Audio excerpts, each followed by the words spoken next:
സത്യവിശ്വാസികളെ, സുഹൃത്തുക്കളെ, ഇസ്ലാമിൻ്റെ പരിശുദ്ധമായ മുഖത്തെ മനസ്സിലാക്കി പഠിച്ച് സത്യം സത്യമായി അംഗീകരിച്ച് ഉൾക്കൊണ്ടുകൊണ്ട് ജീവിക്കാൻ, അള്ളാഹുവിൻ്റെ മതത്തെ സംതൃപ്തിപ്പെട്ടുകൊണ്ട് ജീവിച്ചുകൊണ്ട് മരിക്കാൻ നാം ഓരോരുത്തരും ശ്രമിക്കണമെന്നും ഓർമ്മപ്പെടുത്തുകയാണ്, വസിയത്ത് ചെയ്യുകയാണ്. അള്ളാഹു നമ്മെ അനുഗ്രഹിക്കുമാറാകട്ടെ. ഈ ലോകം ഒരു ദിവസം ആരംഭിച്ചു, ഒരു ദിവസം ഈ ലോകം അവസാനിക്കും. നമ്മളതിനെ അന്ത്യനാളെന്നോ ഖിയാമത്ത് നാളെന്നോ പേര് വിളിക്കും. സഹാബത്ത് എല്ലാവരും ഒരുമിച്ച് കൂടിയിരിക്കുന്ന വേളയിൽ ഔഫ് ബിൻ മാലിക് റളിയല്ലാഹു അൻഹു പറയുന്നുണ്ട്, ഞങ്ങളോട് ഒരിക്കൽ നബി സല്ലല്ലാഹു അലൈഹി വസല്ലമ പറഞ്ഞു, 6 കാര്യങ്ങൾ ഖിയാമത്ത് നാളിന്റെ മുമ്പ് സംഭവിക്കും. ഖിയാമത്ത് നാളിന്റെ അടയാളങ്ങൾ എണ്ണി എണ്ണി പറയുന്ന കൂട്ടത്തിലുള്ള ആ ഹദീസിന്റെ ആദ്യ ഭാഗത്ത് കൊടുത്ത വാക്ക് 6 കാര്യങ്ങൾ, 6 കാര്യങ്ങൾ നിങ്ങൾ ശ്രദ്ധിക്കണം. ബൈന യദൈ സ്സാഅ, ഖിയാമത്തിന്റെ മുമ്പായിട്ട് സംഭവിക്കുന്ന അടയാളമാണ്. ഒന്നാമതായി എണ്ണി പറഞ്ഞത് മൗത്തി, എന്റെ മരണം ഖിയാമത്ത് നാളിന്റെ അടയാളമാണ്. സഹോദരങ്ങളെ, ചിന്തിച്ചോളൂ, അത് സംഭവിച്ചു കഴിഞ്ഞു. ഇതുപോലൊരു റബീഉൽ അവ്വൽ മാസത്തിൽ ഖിയാമത്ത് നാളിന്റെ അടയാളമാണ്, ഗൗരവത്തോടെ വേജാറോടെ കാണണമെന്ന് പറഞ്ഞ അടയാളം സംഭവിച്ചത് ഒരു റബീഉൽ അവ്വൽ മാസത്തിൽ. അത് മുൻപ് നമ്മുടെ നേതാക്കന്മാരും പണ്ഡിതന്മാരും സഹാബത്തും ഒക്കെ മനസ്സിലാക്കിയിട്ടുണ്ട്. ആ മരണം, പ്രവാചകന്റെ മരണം, ഒരു സാധാരണക്കാരന്റെ മരണമല്ല, അതിന് ഗൗരവമുണ്ട്. അതുകൊണ്ടാണ് ഹിജ്റ 335 കാലഘട്ടങ്ങളിലൊക്കെ ജനിച്ച് ഈജിപ്തിൽ ഖുത്ബ നടത്തിയിരുന്ന ഇബ്നു നുബാത്തിയ എന്ന് പറയുന്ന പണ്ഡിതൻ, ആ പണ്ഡിതന്റെ ഖുത്ബകൾ ശേഖരിച്ച് സമാഹരിച്ച് ഗ്രന്ഥമാക്കി. ഇന്ന് കേരളത്തിൽ 2 നിലക്കാണ് ഖുത്ബകൾ നടക്കുന്നത്. ഒന്നുകിൽ ആശയങ്ങളെ മലയാളത്തിൽ ജനങ്ങളുടെ ഭാഷയിൽ തുറന്ന് സംസാരിച്ച് പഠിപ്പിച്ചു കൊടുക്കുന്ന ഖുത്ബകൾ, അല്ലെങ്കിൽ ഇബ്നു നബാത്തിയ എന്ന ഹിജ്റ 335 കൊല്ലങ്ങളിൽ ജീവിച്ച ആ കാലഘട്ടത്തിലെ അറബികളോട് സംസാരിച്ച അറബി ഖുത്ബയുടെ പുസ്തകമെടുത്ത് അറബിയിൽ വായിച്ചു കൊടുക്കുന്ന ഖുത്ബയുണ്ട്. രണ്ടിലും പറയുന്ന വിഷയം വഫാത്തുൻ നബി സല്ലല്ലാഹു അലൈഹി വസല്ലം, നബി തങ്ങളുടെ മരണത്തെക്കുറിച്ചാണ്. സംശയമുള്ളവർ തുറന്ന് ഇന്ന് പള്ളിയിൽ ചെന്ന് ഉസ്താദിനോട്, ഭക്ഷണം കൊടുക്കുന്ന, വരിസംഖ്യ കൊടുക്കുന്ന, മാസാമാസം മുടങ്ങാതെ ശമ്പളം കൊടുക്കുന്ന നമ്മുടെ മഹല്ലിലെ ഉസ്താദുമാരോട് ചോദിക്കണം, ഇബ്നു നുബാത്തിയ എന്ന പണ്ഡിതന്റെ നിങ്ങൾ മിമ്പറിൽ വെച്ച് വായിച്ച ഖുത്ബയുടെ അറബി ഒന്ന് പറഞ്ഞു തരാമോ? 5 ഖുത്ബ വഫാത്തുൻ നബി സല്ലല്ലാഹു അലൈഹി വസല്ലം, നബിന്റെ മരണമെന്നാണ്. അതിന്റെ അർത്ഥം അവർ പറയാത്തത് കൊണ്ട് ഞാൻ അതിലെ ചില വരികൾ നിങ്ങൾക്ക് വായിപ്പിച്ചു കേൾപ്പിക്കുകയാണ്. ആ ഖുത്ബയിൽ പറയുന്നത് ഇതാണ്: വഖാലൽ ഹസനു വൽ ഹുസൈൻ ബാക്കീന വജദ്ദാ. ഇബ്നു നുബാത്തിയ ഹിജ്റ 335 ആ ഖുത്ബ പറയുമ്പോൾ അവർക്ക് നബിദിനം പരിചയമില്ല, നബിദിനാഘോഷം പരിചയമില്ല. അവർക്ക് പരിചയമുള്ളത് പ്രവാചകന്റെ മരണമാണ്. അദ്ദേഹം ഖുത്ബയിൽ പറയാണ്, അന്ന് ഹസനും ഹുസൈനും റളിയല്ലാഹു അൻഹുമാ കരഞ്ഞുകൊണ്ട് പറഞ്ഞു, വജദ്ദാ, ഞങ്ങളുടെ വല്ലിപ്പാക്ക് എന്തു പറ്റി? വഖാലത്ത് ആയിഷ യാ അബൽ ഖാസിമ, ആയിഷ റളിയല്ലാഹു അൻഹ വിതുമ്പിക്കൊണ്ട് പറയുന്നുണ്ട്, അബുൽ ഖാസിമേ എന്തു പറ്റി? മരണത്തിന്റെ വേദനിക്കുന്ന മുഖത്ത് വെച്ചുള്ള സംസാരമാണ്. എന്നിട്ട് ആ ഖതീബ് ചോദിക്കുന്നു, ഏത് കണ്ണുനീരാണ് ഈ വാർത്ത കേട്ടിട്ട് ചാലിട്ടൊഴുകാത്തത്? മിമ്പറിൽ വെച്ചുകൊണ്ട് കരയാൻ പറയുന്ന ഖതീബുമാര് താഴെ ഇറങ്ങിയിട്ട് ആഘോഷിക്കുന്ന പോലെ വലിയ ആഘോഷമായി ബൾബ് കെട്ടിത്തൂക്കി റാലി നടത്തിയിട്ട് ആഘോഷിക്കാൻ പറയുന്ന ഈ വിരോധാഭാസം എന്നവസാനിക്കും? ജനങ്ങൾ വിഡ്ഢികളാണെന്നവർക്കറിയാം. ഖുത്ബയിൽ പറയുന്നത് കരയാത്ത കണ്ണുനീർ ആർക്കാണുള്ളത്? പ്രവാചകന്റെ മരണത്തെക്കുറിച്ച് പറയാം. മറ്റൊരു ഖുത്ബയിൽ അതേ പുസ്തകത്തിൽ പറയുന്നുണ്ട്, ആ നബിന്റെ മരണരംഗം കാണുന്നവനൊക്കെ കരഞ്ഞു പോകുന്ന രംഗമാണ്. അവിടെ ഒന്നും ദഫ്മുട്ടും പാട്ടൊന്നും പറയണില്ല. ആ രംഗം കാണുന്നവരൊക്കെ കരയുന്നതാണ്.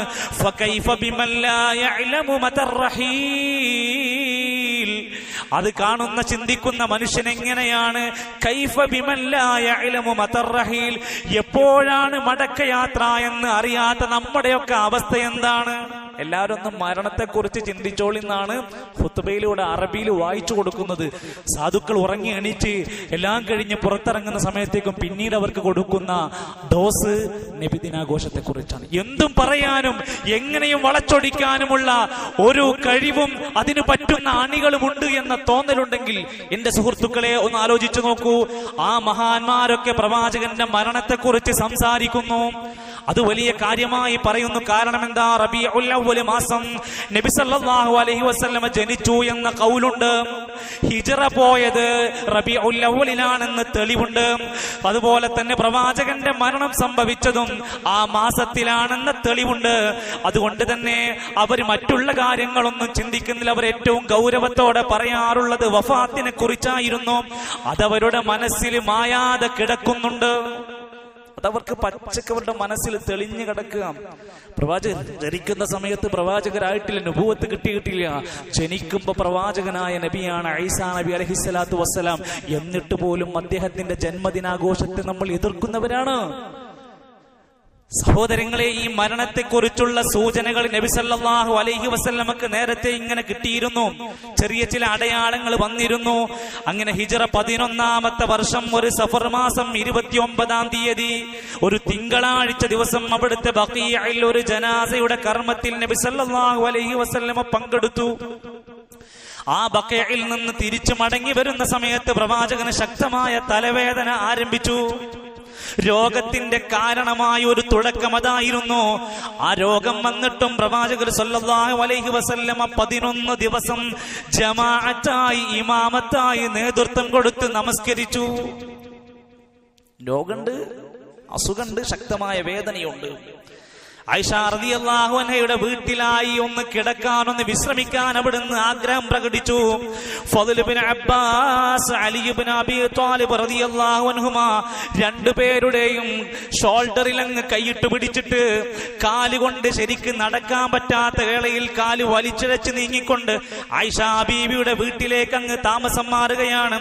അവിടുന്ന് കണ്ട രംഗത്ത് നബി സല്ലല്ലാഹു അലൈഹി വസല്ലമന്റെ ഭാര്യയായ ആയിഷ ബീവി അവിടുന്ന് 2 സൂറത്തുകൾ 3 സൂറത്തുകളും ഓതിക്കൊടുക്കുകയാണ്. ഖുൽ ഹുവല്ലാഹു അഹദും ഫലഖും നാസൊക്കെ ഓതിയിട്ട് റസൂലുള്ളാഹി സ്വല്ലല്ലാഹു അലൈഹി വസല്ലമന്റെ കൈകൊണ്ട്, ബറക്കത്താക്കപ്പെട്ട കൈകൊണ്ട് തന്നെ പ്രവാചകന്റെ തലയിലും ശരീരത്തിലും തടവിക്കൊണ്ടിരിക്കുകയാണ്. ഇസ്ലാമികമായ ചികിത്സകൾ അവിടുന്ന് ചെയ്തു കൊടുക്കുന്നു. മരിക്കുന്നതിന്റെ 5 ദിവസം മുമ്പ് ഒന്നുകൂടെ അതാ തലക്കും വയറിനും വേദന അനുഭവപ്പെട്ടതായി പറയുന്നു. തലക്കുമീത ശക്തമായി വെള്ളമൊഴിക്കാൻ പറയുന്നു. അല്പം ആശ്വാസം ലഭിച്ചപ്പോ സ്വഹാബത്തിന്റെ കൂടെ പള്ളിയിലേക്ക് പോകുന്നു. അവിടുന്ന് സ്വഹാബത്തിനോട് മിമ്പറിൽ ഇരുന്നു കൊണ്ട് പറയുകയാണ്, സുഹൃത്തുക്കളെ, 5 ദിവസം മുമ്പാണ് നമ്മുടെ പിതാവ് മരണപ്പെട്ടവരുണ്ട്, മാതാക്കൾ മരണപ്പെട്ടവരുണ്ട്, ബന്ധുക്കൾ മരണപ്പെട്ടവരുണ്ട്. അവരൊക്കെ മരിക്കുന്നതിന് മുമ്പ് നമ്മളോടൊരു ഗൗരവം പറഞ്ഞാൽ എത്രമാത്രം നമ്മൾ അതിനെ കാണുന്നു. നമ്മുടെ നേതാവ് മരിക്കുന്നതിന്റെ ദിവസങ്ങൾക്ക് മുമ്പ് ഉപദേശം കൊടുക്കുകയാണ്. ഇനി പറയാൻ അവസരം കിട്ടിയില്ലെങ്കിലോ എന്ന് വെച്ചുകൊണ്ട് അതിൽ പറഞ്ഞത് ഫഖാല ഇന്ന അബദൻ ഖയ്യറഹുല്ലാഹു ബൈന അൻ യുതിയഹു മിൻ സഹറത്തിദ് ദുനിയാ മാഷാ. ഒരടിമക്ക് തെരഞ്ഞെടുക്കാനുള്ള അധികാരം കൊടുത്തു. ദുനിയാവും ആഖിറവും അദ്ദേഹം അള്ളാഹുവിന്റെ അടുത്തുള്ള ഉന്നതമായ കാര്യങ്ങൾ തിരഞ്ഞെടുത്തു. എന്നാൽ മരണത്തിനോടുള്ള ഒരു അഭിപ്രായത്തെ പറയുന്ന പോലെയായി നബി സല്ലല്ലാഹു അലൈഹി വസല്ലമ അബൂബക്കർ സിദ്ദീഖ് റളിയല്ലാഹു അൻഹുവിന്റെ മഹത്വം ഒന്നുകൂടെ ഊട്ടിച്ചേർത്തിട്ട് പറഞ്ഞു, എന്റെ ഉമ്മത്തിൽ ഇന്ന മിൻ അമന്നിന്നാസി അലയ്യ ഫീ സുഹ്ബതിഹി വമാലിഹി അബൂബക്കർ. എന്റെ ഉമ്മത്തിൽ ഏറ്റവും വിശ്വസ്തനായ, സമ്പത്ത് കൊണ്ടും ശരീരം കൊണ്ടും എന്നോടുള്ള സഹവാസം കൊണ്ടും ഏറ്റവും വിശ്വസ്തനായ ആള് അബൂബക്കർ സിദ്ദീഖ് റളിയല്ലാഹു അൻഹുവാണ്. വലൗ കുന്തു മുത്തഖിദൻ ഖലീലൻ മിൻ ഉമ്മതി ലത്തഖദതു അബൂബക്കറിൻ. എന്റെ ഉമ്മത്തിൽ നിന്ന് ഒരു ഖലീലാനെ സ്വീകരിക്കാൻ പറ്റിയിരുന്നെങ്കിൽ അബൂബക്കറിനെ ഞാൻ സ്വീകരിക്കുമായിരുന്നു എന്നൊക്കെ പറഞ്ഞു കൊടുത്തു. അത് കഴിഞ്ഞ് നബി സല്ലല്ലാഹു അലൈഹി വസല്ലമ ജനങ്ങളോട് മൊത്തത്തിൽ ഒരു ഉപദേശം കൊടുക്കുകയാണ്. ഞാൻ നിങ്ങളുടെ മേൽ എന്റെ മരണശേഷം ഭയപ്പെടുന്ന കാര്യം എന്താണ് സ്വഹാബ? അഖ്വഫു മാ അഖാഫു അലൈക്കും മാ യുഖ്രിജുല്ലാഹു ലക്കും മിൻ സഹറത്തിദ് ദുനിയാ. നിങ്ങളുടെ മേൽ ഞാൻ ഏറ്റവും ഭയപ്പെടുന്നത് നിങ്ങൾക്ക് ദുനിയാവിന്റെ സൗകര്യങ്ങൾ തുറന്നു കിട്ടുമോ എന്ന പേടിയാണ്. നിങ്ങൾ പട്ടിണിയാവോ ദാരിദ്ര്യാവോ എന്നുള്ളതിനേക്കാൾ എനിക്ക് ഭയം നിങ്ങൾക്ക് സൗകര്യങ്ങൾ അധികരിക്കുമോ, നിങ്ങൾ ദുനിയാവിന്റെ പേരിൽ കൂടുതൽ സുഖമനുഭവിക്കുന്നവരായി മാറുമോ, അങ്ങനെ നിങ്ങളുടെ ഈമാനിനെയും മതത്തെയും അത് ബാധിക്കുമോ എന്ന പേടിയാണ് എനിക്ക് എന്ന് റസൂലുള്ളാഹി സ്വല്ലല്ലാഹു അലൈഹി വസല്ലമ പറയാം. പിന്നെ കൊടുത്ത ഉപദേശം പറയുന്നുണ്ട്, സ്വഹീഹുൽ ബുഖാരിയിൽ കാണാം, ലഅനതുല്ലാഹി അലൽ യഹൂദി വന്നസ്വാറാ. നസാറാക്കളെ, യഹൂദികളെ അല്ലാഹു ശപിച്ചിരിക്കുന്നു. ഇത്തഖദൂ ഖുബൂറ അംബിയാഇഹിം മസാജിദാ. അവരുടെ പള്ളികളെ, മസാജിദുകളെ ആരാധനാ കേന്ദ്രങ്ങളാക്കി, ഖബറുകളെ ആരാധനാ കേന്ദ്രങ്ങളാക്കി മാറ്റി. പ്രവാചകന്മാരുടെ ഖബർ നോക്കിയിട്ട് യഹൂദികളും നസാറാക്കളും ആരാധനാ കേന്ദ്രങ്ങളാക്കി അവരെ അള്ളാഹു ശപിച്ചിരിക്കുന്നു. ഇത് പറഞ്ഞ ആ വസിയത്തിനെ ഇന്ന് ഈ സമൂഹം എത്ര പേര് ഏറ്റിയിട്ടുണ്ട്? എന്നിട്ട് നബിമാര് പോട്ടെ, സ്വഹാബത്ത് പോട്ടെ, മുസ്ലിമാണോ എന്ന് പോലും തിരിച്ചറിയാത്തവർക്ക് വരെ ജാറമുള്ള കേന്ദ്രമാണ് കേരളം. ആണാണോ പെണ്ണാണോ, സുന്നത്ത് കഴിഞ്ഞിട്ടുണ്ടോ എന്ന് പോലും ഉറപ്പില്ലാത്തവർ, മൃതശരീരങ്ങൾ ഉണ്ടോ എന്ന് പോലും ഉറപ്പില്ലാത്തവർ, മരിക്കുന്നത് വരെ കുപ്പസ്വാമിയായിരുന്നവർ പിന്നീട് ഓച്ചിറ ഉപ്പൂപ്പയായി മാറിയ കേരളത്തിലെ ജാറങ്ങളുടെ പരിശോധിച്ചു നോക്ക്. അല്ലാഹു ശപിച്ചതാണ് അലൽ യഹൂദി വന്നസാറാ. യഹൂദി നസാറാക്കളെ ശപിച്ചിട്ടുണ്ട്. അവരുടെ പ്രവാചകന്മാരുടെ ഖബറുകളെ ആരാധനാ കേന്ദ്രങ്ങളാക്കി. ആ ശാപം കിട്ടിയ യഹൂദി നസാറാക്കളുടെ ആ വിഭാഗത്തിന്റെ പ്രവർത്തനങ്ങളെ അതുപോലെ മാതൃകയാക്കുന്ന ഒരു കൗമായി മാറും. നിബിതങ്ങൾ പറയാ, നിങ്ങളുടെ മുമ്പുണ്ടായിരുന്ന യഹൂദി നസാറാക്കളുടെ മാർഗം നിങ്ങൾ അതുപോലെ പിൻപറ്റുന്നവരായി തീരും. ശിബറം ബിശിബിരിൻ, ചാണിന് ചാണായി, വദിറാഅം ബിദിറാഇൻ, മുഴത്തിന് മുഴമായി പിൻപറ്റും. ശരിക്ക് ഫലിച്ചില്ലേ? യേശുക്രിസ്തുവിന്റെ ജന്മദിനം ഡിസംബർ 25 ആഘോഷിക്കുമ്പോ ഇവിടെ മുഹമ്മദ് റസൂലുള്ളാഹി സ്വല്ലല്ലാഹു അലൈഹി വസല്ലമിന്റെ മീലാദ് ആഘോഷിക്കുന്നു. തുടങ്ങി. അവിടെ ക്രിസ്മസിന് സ്റ്റാർ ഒട്ടിക്കുമ്പോ ഇവിടെ മീലാദ് ബൾബ് കച്ചവടമാണ്. ആണുങ്ങൾക്ക് വേണമെങ്കിൽ മൂസാഖാനെ വിളിക്കണം, പെണ്ണുങ്ങൾക്ക് വേണമെങ്കിൽ അസ്മാത്താനെ വിളിക്കണം, ഈ ബൾബ് തന്നെ മേടിക്കണം. പട്ടിണി കടന്നാലും വേണ്ടില്ല, ബൾബ് കൊണ്ട് അലങ്കരിക്കണം. പള്ളികൾ വരെ ബലിപെരുന്നാളിന് അലങ്കരിച്ചില്ല, ചെറിയ പെരുന്നാളിന് അലങ്കരിച്ചില്ല. റബീഉൽ അവ്വൽ വന്നപ്പോ അലങ്കരിക്കാൻ എല്ലാവരും രംഗത്തിറങ്ങി. അവസാനിച്ചില്ല. അവിടെ ക്രിസ്മസ് കേക്കുകളാണെങ്കിൽ ഇവിടെ മലപ്പുറത്ത് വന്നതേതാണ് മീലാദ് കേക്ക് പൊട്ടിച്ച് ഉസ്താദ് വിതരണം ചെയ്തു കൊടുക്കുന്നു. തീർന്നില്ല. വർഷങ്ങൾക്ക് മുമ്പ് വിവാദമായല്ലോ. ബാംഗ്ലൂരിലൂടെ റാലി പോകുന്നു. അപ്പുറത്ത് ഉണ്ണിയേശുവിനെയാണ് കൊണ്ടുപോകുന്നതെങ്കിൽ ഇപ്പുറത്ത് ഉണ്ണി മുഹമ്മദിനെ ഉണ്ടാക്കി കൊണ്ടുപോയി. ഇതൊക്കെ പറയുമ്പോൾ ഒരു പക്ഷേ നമ്മൾ പ്രവാചക സ്നേഹിയല്ല, നമുക്ക് നബിനോട് സ്നേഹമില്ലെന്നൊക്കെ നിങ്ങൾ വാദിക്കട്ടെ. സത്യം തുറന്നു പറയാൻ മടിക്കുന്നില്ല. ഇത് എവിടേക്കുള്ള പോക്കാണ്? പ്രവാചകന്റെ ഉപദേശം പോലും സ്വീകരിക്കാൻ അവർ തയ്യാറാകുന്നുണ്ടോ? അല്ലാഹുമ്മ ലാ തജഅൽ ഖബരി വതനൻ യുഅബദ്. അല്ലാഹുവേ, എന്റെ ഖബറിനെ ആരാധനാ കേന്ദ്രമാക്കി മാറ്റരുതേ. മരിക്കുന്നതിന് മുമ്പുള്ള വാക്കുകളാണ് ഞാൻ പറഞ്ഞത്. ഇസ്തദ്ദ ഗളബുല്ലാഹി അലാ ഖൗമിൻ. അല്ലാഹുവിന്റെ കോപം അതികഠിനമായിരിക്കുന്നു. ഇത്തഖദൂ ഖുബൂറ അംബിയാഇഹിം മസാജിദാ. ആരാധനാ കേന്ദ്രങ്ങളാക്കിയിട്ട് ഖബറുകളെ മാറ്റുന്ന ആളുകളെ അവരോട് അല്ലാഹുവിന് ദേഷ്യമാണ്. സഹോദരങ്ങളെ, രോഗം മൂർച്ഛിച്ച് അവസാനം റസൂൽ സല്ലല്ലാഹു അലൈഹി വസല്ലമന്റെ മരണത്തിന്റെ വേളയിൽ അവിടുന്ന് ഖൈബറിൽ കഴിച്ച ഒരു ഭക്ഷണത്തിന്റെ വിഷാംശം അവിടുന്ന് ഒരു സഹോദരി കൊടുത്ത ആ വിഷത്തിന്റെ അംശങ്ങൾ ഇന്നും എനിക്ക് വല്ലാതെ വേദനയുണ്ടാക്കുന്നു എന്ന് ആയിഷ റളിയല്ലാഹു അൻഹയോട് ചെന്ന് പറയുന്ന രംഗമുണ്ട്. ഫാത്തിമ റളിയല്ലാഹു അൻഹ പ്രവാചകന്റെ ആ വിഷമവും വേദനയും കണ്ടിട്ട് പറയുന്നുണ്ട്, വാക്കർ ബാബാ, എന്റെ വാപ്പാക്ക് ഇന്ന് എന്തൊരു ബുദ്ധിമുട്ടാണ്, എന്തൊരു പ്രയാസമാണ്. നബി തങ്ങൾ ആശ്വസിപ്പിക്കുന്നുണ്ട്, ലൈസ അലാ അബീക കർബുൻ ബഅദൽ യൗം. ഇന്നേ ദിവസം കഴിഞ്ഞാ നിന്റെ വാപ്പാക്ക് ഇന്നൊരു പ്രയാസമില്ല.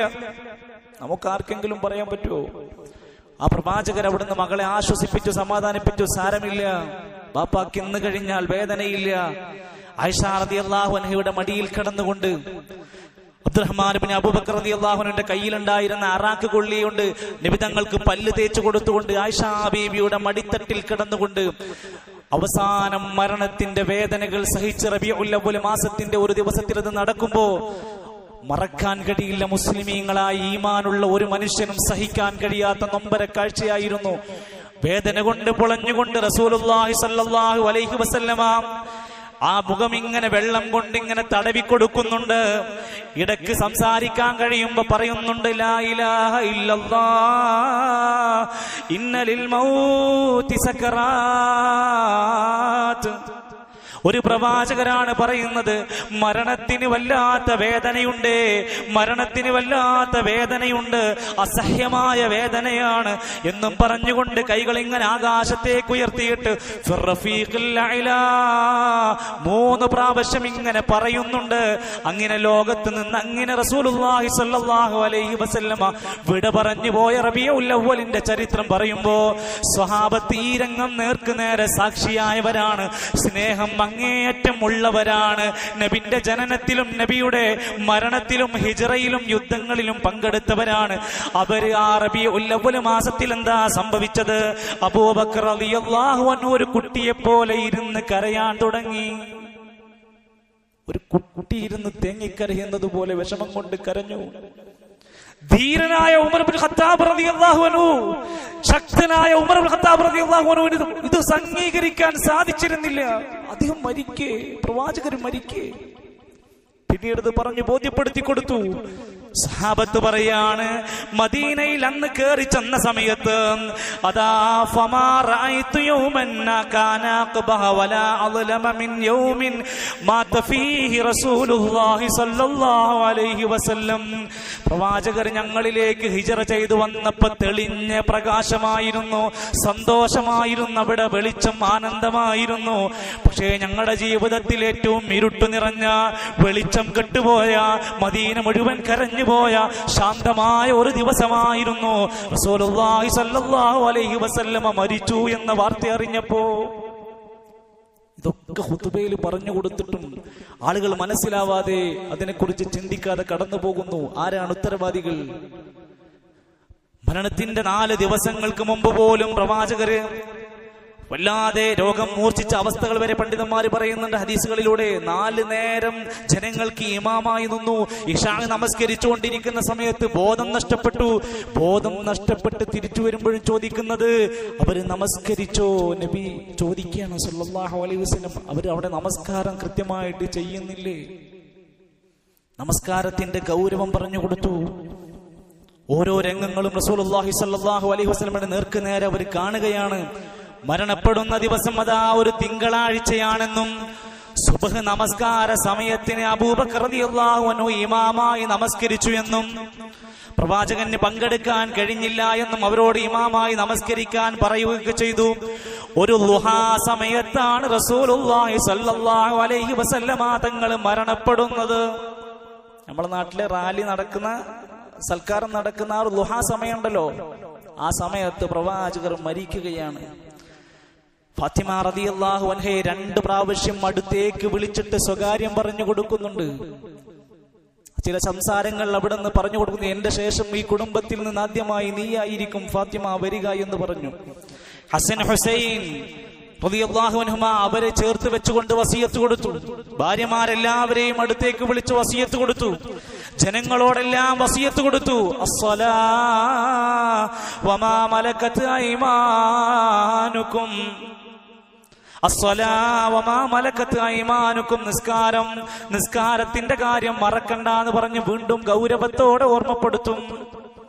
ഈ രംഗങ്ങളൊക്കെ ദീർഘമായി പഠിക്കേണ്ട വിഷയങ്ങളാണ്. ഒരു വലിയ ചരിത്രം തന്നെ അദ്ദേഹത്തിന്റെ മരണത്തിന്റെ തൊട്ടു മുമ്പുള്ള മാസങ്ങളിൽ നടന്ന ചില സംഭവങ്ങൾ ചേർത്ത് വെക്കാനുണ്ട്. സഹോദരങ്ങളെ ചേർത്ത് വെച്ചോ, നബി സല്ലല്ലാഹു അലൈഹി വസല്ലമ വേദന കൊണ്ട് പൊളഞ്ഞ ഈ ദിനങ്ങൾ ഇന്നത്തെ സമൂഹം ആഘോഷിക്കുകയാണ്. സത്യമല്ലേ? ആണ്. റസൂൽ മരണപ്പെട്ട ളുഹാ സമയത്ത് ഘോഷയാത്രയും മുട്ടും പാട്ടും വഴിതടയലും പ്രയാസം സൃഷ്ടിക്കലുമായ ആളുകൾ ഇന്ന് തെരുവുകളിലാണ്. റസൂലിന്റെ മരണം സഹിക്കാനാവാതെ സ്വഹാബിമാര് ബോധരഹിതരായി. ചിലർ മദീനയിൽ നിൽക്കാൻ കഴിയാതെ പ്രയാസം കാരണം മദീനയിൽ നിന്ന് നാടുവിട്ടു. അത്രക്ക് ശക്തമായ സ്നേഹം പ്രകടിപ്പിച്ചവരാണ്. ആ പ്രവാചകൻ സല്ലല്ലാഹു അലൈഹി വസല്ലം വഫാത്തായ ദിനം ഒരു ആഘോഷമാക്കാൻ മുസ്ലിമിന് സാധിക്കുമോ? അപ്പൊ ആളുകൾ ചോദിക്കുന്നു, ജനിച്ചതും മരിച്ചതും ഒരു ദിവസമാണെങ്കിൽ നമുക്ക് മരണം അങ്ങ് വിട്ടേക്കാം, ജനനം അങ്ങ് ആഘോഷിച്ചൂടെ? അതും അവർ ചെയ്തില്ല, സഹാബത്ത് ചെയ്തില്ല. കാരണം എന്താ? അവർ പറയുന്നത്, നബി സല്ലല്ലാഹു അലൈഹി വസല്ലം പറഞ്ഞ വിശ്വാസികൾക്ക് ഏറ്റവും വലിയ മുസീബത്ത് ഇദാ അസ്വാബ അഹദുകും മുസീബ ഫല്യദ്കുർ മുസീബതഹു ബി ഫഇന്നഹാ മിൻ അഅ്ളമിൽ ബസായിബി.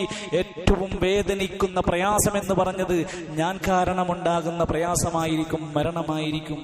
അതിനേക്കാൾ വലുത് വേറൊന്നും ഇല്ല എന്ന്. അതുകൊണ്ട് എന്റെ സുഹൃത്തുക്കളെ, ഈ മരണത്തെക്കാൾ വലിയ പ്രയാസം നമുക്ക് ആർക്കെങ്കിലും ഉണ്ടോ? ഇല്ല.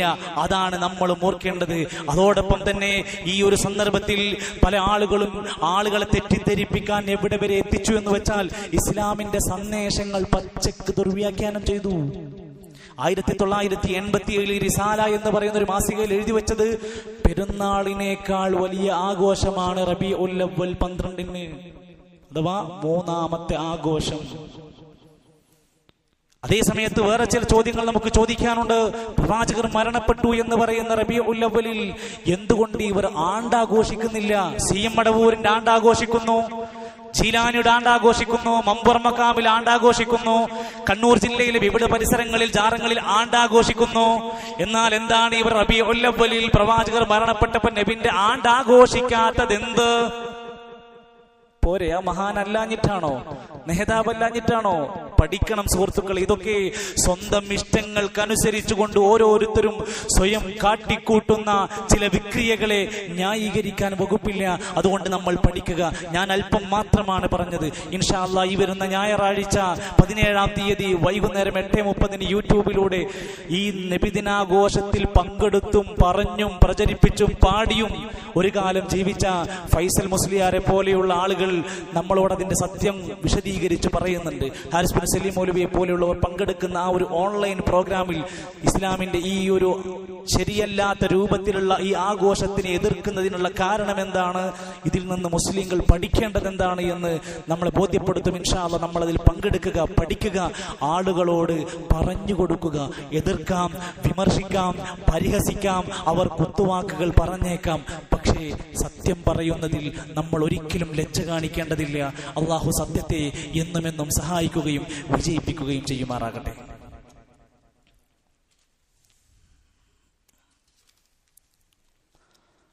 അൽഹംദുലില്ലാഹി റബ്ബിൽ ആലമീൻ والعاقبة للمتقين ولا عدوان إلا على الظالمين والصلاة والسلام على رسوله الأمين وعلى آله وصحبه أجمعين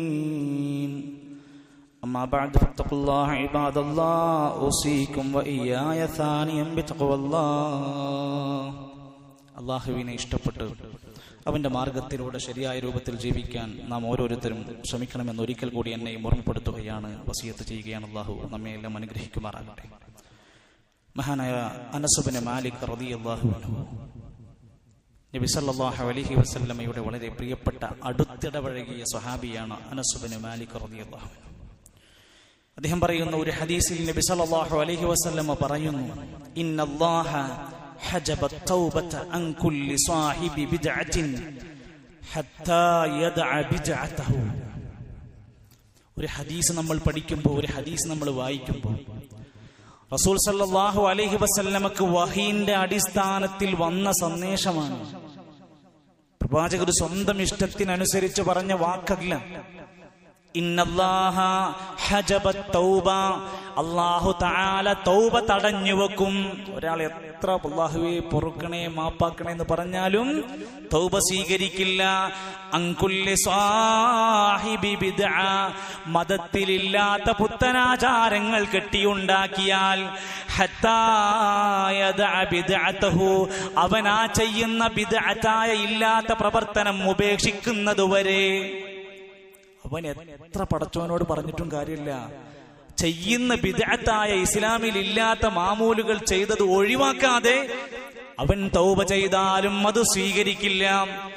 മഹാനായ പണ്ഡിതൻ സുഫിയാനു സൗരി റഹ്മത്തുള്ളാഹി അലൈഹി പറയുന്നുണ്ട്, ഇന്നൽ ബിദ്അത ലഹാ യുതാബു മിൻഹാ.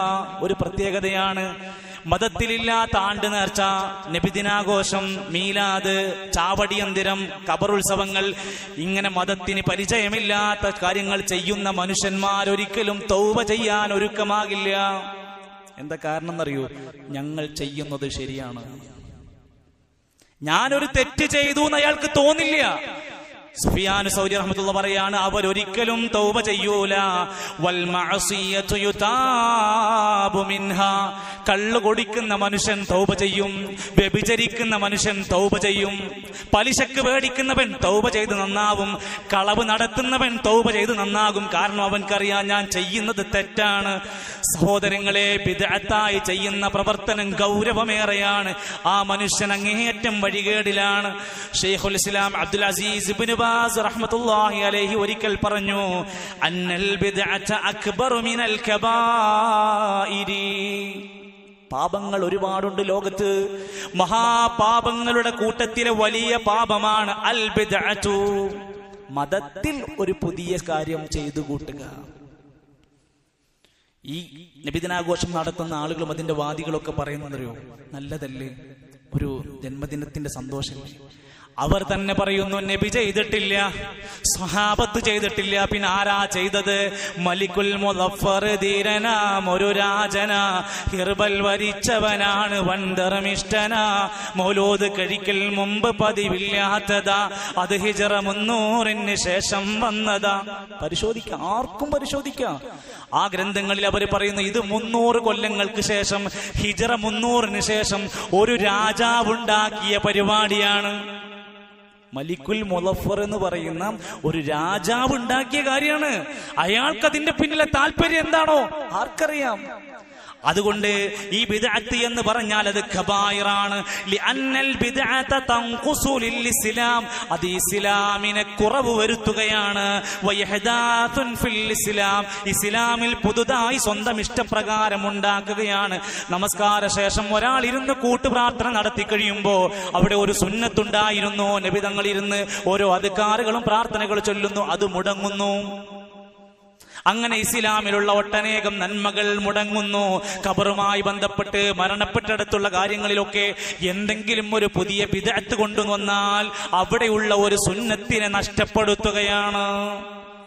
ഇതാരും മറക്കുന്നു. ഇതാണ് ആളുകളുടെ മുമ്പിലുള്ള പ്രശ്നം. ഇത് മറന്നു പോകുന്നു.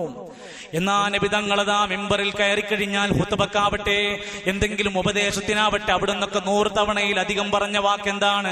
കുല്ലു ബിദ്അത്തിൻ ളലാല വകുല്ലു ളലാലത്തിൻ ഫിന്നാർ. എല്ലാ ബിദ്അത്തും നല്ലതാണ് എന്നല്ല. ദിക്റല്ലേ, സ്വലാത്തല്ലേ, ഭക്ഷണം കൊടുക്കല്ലേ, കുട്ടികളല്ലേ, ഒരു ദഫല്ലേ എന്നൊക്കെ നമുക്ക് തോന്നും. പക്ഷെ നബിതങ്ങൾ പറയും, കുല്ലു ബിദ്അത്തിൻ ളലാല, എല്ലാ ബിദ്അത്തും വഴികേടാണ്. വകുല്ലു ളലാലത്തിൻ ഫിന്നാർ, എല്ലാ വഴികേടും അവസാനം നരകത്തിലാണ്. പരലോകത്ത് കുറെ ആളുകൾ വരും, ഒരു നന്നായി പ്രവർത്തിച്ചിട്ടുണ്ടാകും, ഒരുപാട് ഇബാദത്തൊക്കെ ചെയ്തിട്ടുണ്ടാകും. ആമിലത്തുൻ നാസിബ, പണിയെടുത്ത് അധ്വാനിച്ച് ക്ഷീണിച്ചിട്ടുണ്ടാകും. പക്ഷെ എന്നിട്ടും തസ്ലാ നാറൻ ഹാമിയ, വെന്തെരിയുന്ന നരകത്തിലേക്ക് അവരെ വലിച്ചു കൊണ്ടുപോകുന്നു. ഇത് മാത്രമല്ല, ഈ ബിദ്അത്തുകൾ ലോകത്ത് കടന്നു വന്നാൽ എന്താ സംഭവിക്കാന്നറിയോ? അവിടെ പകരമായി കയറി വരുന്നത് ഈ സുന്നത്തിന്റെ നഷ്ടമാണ് സംഭവിക്കുന്നത്. സമൂഹത്തിൽ ഇന്ന് സുന്നത്തിനേക്കാൾ അവിടെ സ്ഥാനം ആളുകൾക്ക് ബിദ്അത്തിനായിരിക്കും. തിങ്കളാഴ്ചയും വ്യാഴാഴ്ചയും നോമ്പുണ്ട്, പക്ഷെ ആരും അറിയാറില്ല, കേൾക്കാറില്ല. പ്രവാചകരോട് ചോദിച്ചു, നിങ്ങൾ എന്തിനാ തിങ്കളാഴ്ച നോമ്പെടുക്കുന്നത്? ഞാൻ ഫീഹി വുലിത്തു, അന്നേ ദിവസമാണ് ഞാൻ ജനിച്ചത്. ഏതെങ്കിലും പള്ളിയിൽ ആരെങ്കിലും ഓർമ്മപ്പെടുത്താറുണ്ടോ ഈ നബിദിനാഘോഷക്കാര്? പ്രവാചകൻ ജനിച്ച തിങ്കളാഴ്ച നബി നോമ്പ് നോൽക്കാറുണ്ടായിരുന്നു, അതുകൊണ്ട് നമ്മളൊക്കെ നോമ്പ് മാറ്റാ മതി, അത് പറയൂല. അതേപോലെ തന്നെയാണ് ഇസ്ലാമിൽ ഇല്ലാത്ത ഒരു നോമ്പാണ് ബറാഅത്ത് നോമ്പ്. അതെല്ലാരോടും പറയും, അതിന് പോരിഷുണ്ടാക്കും, അതിന് മഹത്വം പറയും, അന്ന് വഅദ് വെക്കും, അന്ന് ചീരണി ഉണ്ടാകും. അപ്പൊ സുന്നത്താക്കപ്പെട്ട കാര്യങ്ങൾ ഒഴിവാക്കുന്നു, ബിദ്അത്തിന് പ്രാധാന്യം കൊടുക്കുന്നു. അത് പിശാചിന് വലിയ സന്തോഷമാണ്. സഹോദരങ്ങളെ, ഗൗരവത്തോടെ കാണുക. എന്റെ ജീവിതത്തിൽ, എന്റെ സ്വഭാവത്തിൽ, എന്റെ പെരുമാറ്റത്തിൽ, ഇബാദത്തുകളിൽ അള്ളാഹു ഇഷ്ടപ്പെടാത്ത പ്രവാചകൻ അവിടുന്ന് വിലക്കിയിട്ടുള്ള ബിദ്അത്തായ എന്തെങ്കിലും ഉണ്ടോ എന്ന് പഠിക്കാൻ ഇവിടെ തുറന്ന അവസരമുണ്ട്. ഓരോ ശനിയാഴ്ചകളിൽ ഇവിടെ ക്ലാസ് നടന്നുകൊണ്ടിരിക്കുന്നു, സംശയങ്ങൾ ദൂരീകരിച്ചു കൊടുത്തുകൊണ്ടിരിക്കുന്നു. പഠിക്കാനുള്ള അവസരം ദൂരേക്കൊന്നും പോകാതെ നമ്മുടെ തൊട്ടു മുമ്പിലുണ്ട്. എല്ലാവരെയും ഒന്ന് ഓർമ്മപ്പെടുത്തുകയാണ് എന്റെ സഹോദരങ്ങളെ, ഖുർആൻ ക്ലാസ്സുകളും പഠന ക്ലാസ്സുകളും വലിയ താല്പര്യത്തോടെ ഇനിയും മുന്നോട്ട് കൊണ്ടുപോകാൻ നമ്മൾ നമ്മുടെ കുടുംബത്തെ ആ വിഷയത്തിൽ ശ്രദ്ധ കൊടുക്കണമെന്ന് ഞാൻ സൂചിപ്പിക്കുകയാണ്. അല്ലാഹു സുബ്ഹാനഹു വ തആല നമ്മുടെ കർമ്മങ്ങൾ പരലോകത്ത് പരിശോധിക്കുന്ന വേളയിൽ യാതൊരു കുറവും വരാതെ റബ്ബിന്റെ മുമ്പിൽ സ്വീകരിക്കപ്പെടുന്ന അമലാക്കി മാറ്റി തരുമാറാകട്ടെ. സഹോദരങ്ങളെ, നമ്മളൊക്കെ സന്തോഷത്തോടുകൂടെ കഴിയുമ്പോഴും നമ്മുടെ പല കുടുംബങ്ങളും സഹോദരങ്ങളും സഹോദരിമാരൊക്കെ രോഗങ്ങളിലും പ്രയാസങ്ങളിലുമൊക്കെ കഷ്ടപ്പാടുകളിലൊക്കെയായി ജീവിച്ചുകൊണ്ടിരിക്കുകയാണ്. ഒരു സഹോദരൻ അദ്ദേഹത്തിന്റെ വിഷമം പറഞ്ഞു. നമ്മുടെ പള്ളിയിൽ ഖുതുബയിലും മറ്റുമൊക്കെ പങ്കെടുക്കാറുള്ള സഹോദരന്റെ കുടുംബത്തിൽ ജമീല എന്ന അവരുടെ ഭാര്യ 40 വയസ്സുകാരിയാണ്. 10 വർഷമായി തന്റെ സമ്പത്തും തന്റെ ജോലിയും എല്ലാം കൊണ്ടും ചികിത്സിച്ചു കൊണ്ടിരിക്കുന്ന ആ സഹോദരിക്ക് 50 ലക്ഷം രൂപയുടെ ചികിത്സയാണ്, മജ്ജ മാറ്റിവെക്കലാണ് വരുന്നത്. സാമ്പത്തിക സഹായത്തെക്കാൾ ഉപരിയായി ഒരുപക്ഷെ നമ്മൾ ആരുടെയെങ്കിലും ഒരു മനുഷ്യന്റെ ആത്മാർത്ഥമായ പ്രാർത്ഥന അവരുടെ രോഗത്തിന് പകുതി ആശ്വാസമാകാൻ കഴിയുമെങ്കിൽ എന്ന വസിയത്തോടെ ദുആ കൊണ്ട് വസിയത്ത് പറഞ്ഞിട്ടുണ്ട്. എല്ലാവരും അവരുടെ രോഗമോചനത്തിന് വേണ്ടി, ശിഫക്ക് വേണ്ടി ആത്മാർത്ഥമായി പ്രാർത്ഥിക്കാനും സഹകരിക്കാനും ശ്രദ്ധിക്കണമെന്ന് ഓർമ്മപ്പെടുത്തുകയാണ്. അള്ളാഹു സമ്പൂർണ്ണമായ ശിഫ നൽകി അവരനുഗ്രഹിക്കുമാറാകട്ടെ. കഴിഞ്ഞ ആഴ്ചയിൽ ഒരു പള്ളിയുമായി ബന്ധപ്പെട്ട പ്രവർത്തനങ്ങൾക്ക് വേണ്ടിയിട്ട് ഫണ്ട് സ്വരൂപിച്ചിരുന്നു. അൽഹംദുലില്ലാഹ് 21,000-ഓളം രൂപ നമ്മളെല്ലാവരും ഒരു ദിവസം ശ്രദ്ധ കേന്ദ്രീകരിച്ചപ്പോൾ നമുക്കത് നേടിക്കൊടുക്കാൻ സാധിച്ചു. അള്ളാഹു കബൂൽ ചെയ്യുമാറാകട്ടെ. അള്ളാഹു നമ്മുടെ എല്ലാ സദുദ്ദേശ പ്രവർത്തനങ്ങളും വിജയിപ്പിക്കുമാറാകട്ടെ. നമ്മുടെ ഈ ഒരു പള്ളി മഹത്തായ സൗഭാഗ്യത്തിന്റെ ഒരു കേന്ദ്രമായി കാണുകയും കഴിയുന്ന മേഖലയിലൊക്കെ സഹായിക്കുകയും സഹകരിക്കുകയും അതിന്റെ പ്രവർത്തനങ്ങളിലൊക്കെ ആത്മാർത്ഥമായ നല്ല ശ്രമം ഉണ്ടാവുകയും വേണമെന്ന് സൂചിപ്പിക്കുകയാണ്. അള്ളാഹു നമ്മുടെ സ്വദഖാത്തുകൾ കബൂൽ ചെയ്യുമാറാകട്ടെ. മരണപ്പെട്ടു പോയവർക്ക് അള്ളാഹു മഗ്ഫിറത്തും മർഹമത്തും നൽകുമാറാകട്ടെ. നമ്മുടെ കുടുംബത്തിലും ദാമ്പത്യ ജീവിതത്തിലും അള്ളാഹു ബറക്കത്ത് നൽകുമാറാകട്ടെ. നമ്മുടെ സമ്പത്തിലും ജോലിയിലും വരുമാനങ്ങളിലും അള്ളാഹു ഖൈറും ബറകാത്തും നിഅമാത്തും നൽകുമാറാകട്ടെ. അള്ളാഹു നമ്മുടെ എല്ലാവരുടെയും പ്രയാസങ്ങൾ മാറ്റിത്തരുമാറാകട്ടെ. രോഗികൾക്ക് അള്ളാഹുവേ നീ ശിഫ നൽകണമേ. അള്ളാഹുവെ കടങ്ങൾ കൊണ്ട് പ്രയാസപ്പെടുന്നവരെ നീ സഹായിക്കണമേ. അള്ളാഹുവെ ഞങ്ങളുടെ നല്ല മുറാദുകൾ ഹാസിലാക്കി തരണമേ. സന്താനങ്ങളില്ലാതെ വിഷമിക്കുന്നവർക്ക് നീ സ്വാലിഹീങ്ങളായ സന്താനങ്ങളെ നൽകണമേ റഹ്മാനെ. അള്ളാഹുവെ ഞങ്ങളുടെ മാതാപിതാക്കൾക്ക് ദീർഘായുസ്സും ആരോഗ്യവും ആഫിയത്തും പ്രദാനം ചെയ്യണമേ. അല്ലാഹുമ്മ ഗ്ഫിർ ലിൽ മുഅ്മിനീന വൽ മുഅ്മിനാത്ത് വൽ മുസ്ലിമീന വൽ മുസ്ലിമാത്ത് അൽഹയാഇ മിൻഹും വൽ അംവാത്ത്. അല്ലാഹുമ്മ അജിർനാ മിനൻ നാർ, അല്ലാഹുമ്മ അജിർനാ മിനൻ നാർ, അല്ലാഹുമ്മ അജിർനാ മിനൻ നാർ. അല്ലാഹുമ്മ അഇസ്സൽ ഇസ്ലാമ വൽ മുസ്ലിമീൻ വഅദില്ല ശിർക വൽ മുശ്രികീൻ.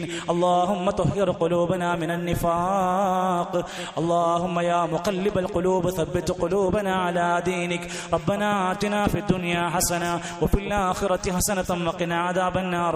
وصلى الله على نبينا محمد والحمد لله رب العالمين.